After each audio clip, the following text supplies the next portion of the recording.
Welcome to the Deep Dive, where we sift through the noise to bring you the clearest insights.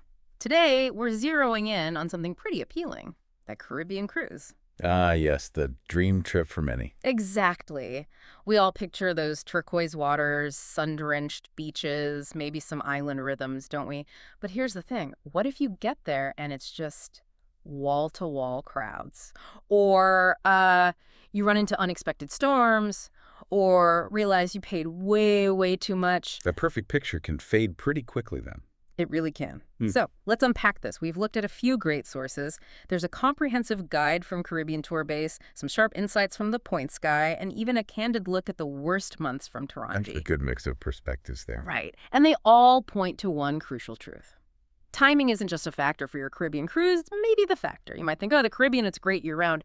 But each season really has its own personality, its own quirks. And our mission here is to basically give you a shortcut.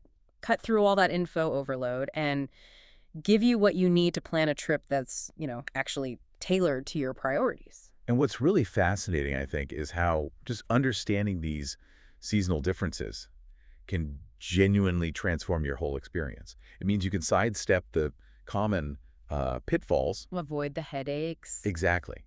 It's about optimizing for your ideal trip. Is it the deal? Is it the weather?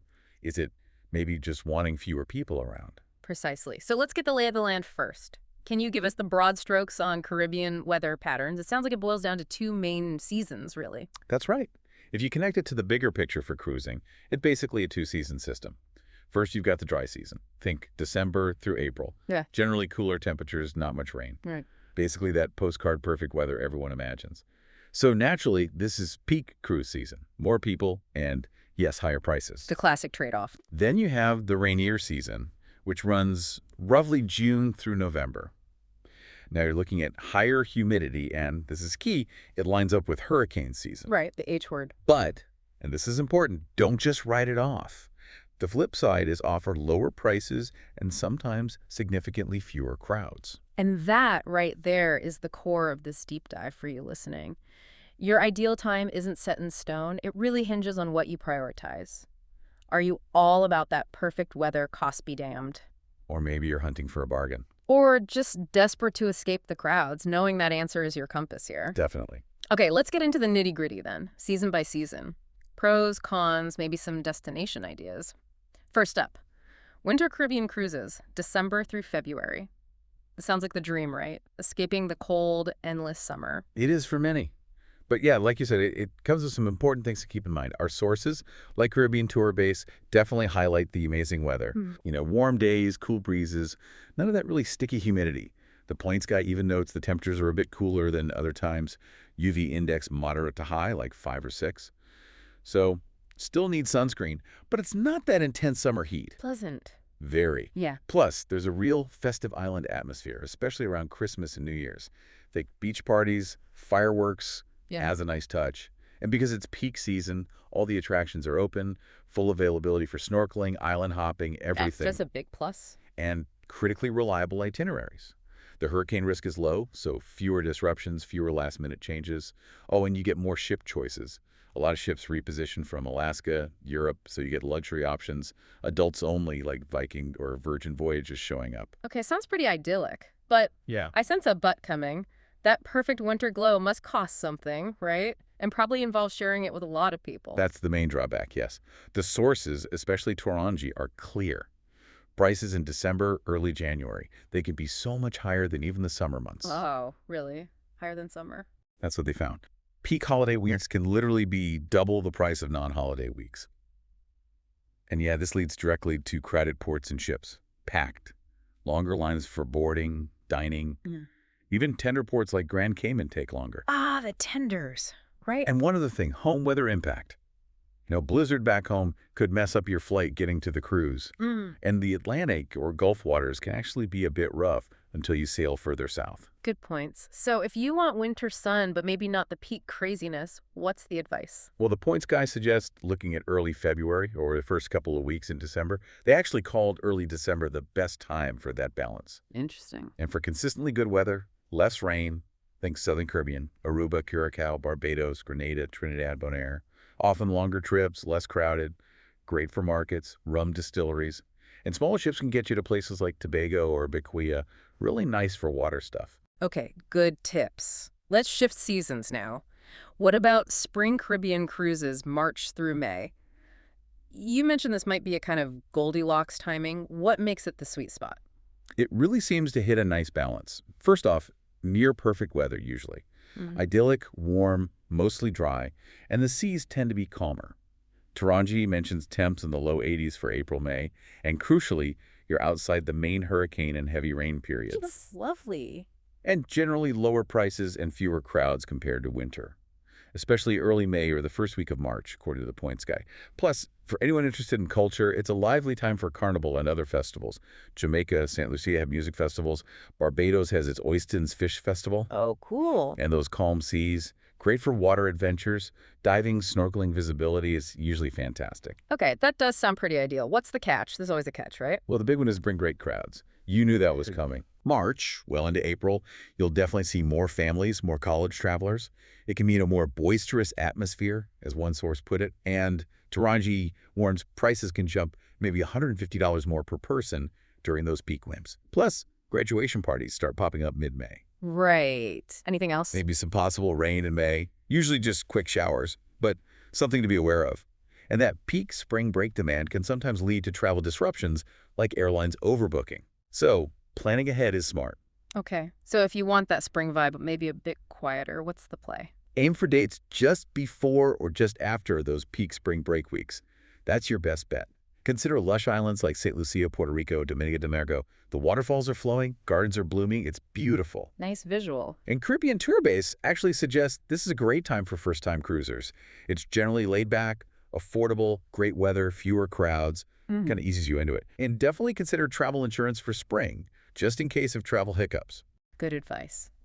All right, moving into the heat. Summer Caribbean cruises, June through August.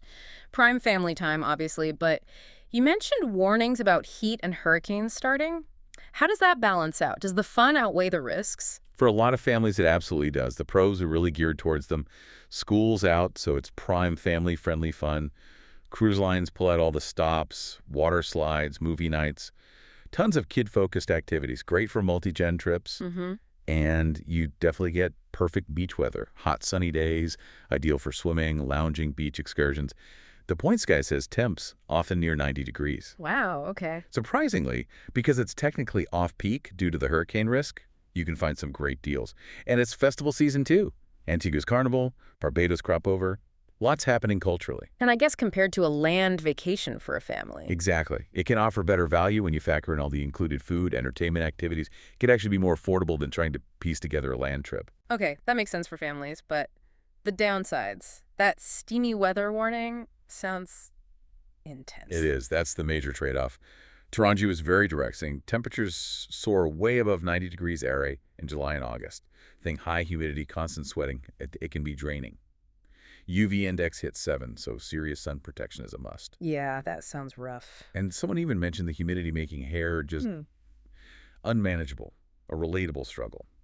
But more seriously, hurricane season officially begins. Storms are less common in June, early July, but August sees the chances increase. The Points Guy notes the peak is late August through October. So itinerary changes become more possible. Definitely. And even though it's off-peak, it's still popular with families, so expect crowded decks and ports. Ships often sail full or close to it. So if you are doing a summer family cruise, how do you cope with the heat and manage those risks? Plan your shore excursions for early morning or late afternoon to avoid the worst heat. Pack light, breathable clothes, tons of sunscreen, and just constantly push fluids, stay hydrated. And yes, travel insurance is strongly recommended given the hurricane season aspect. And destinations. Any safer bets?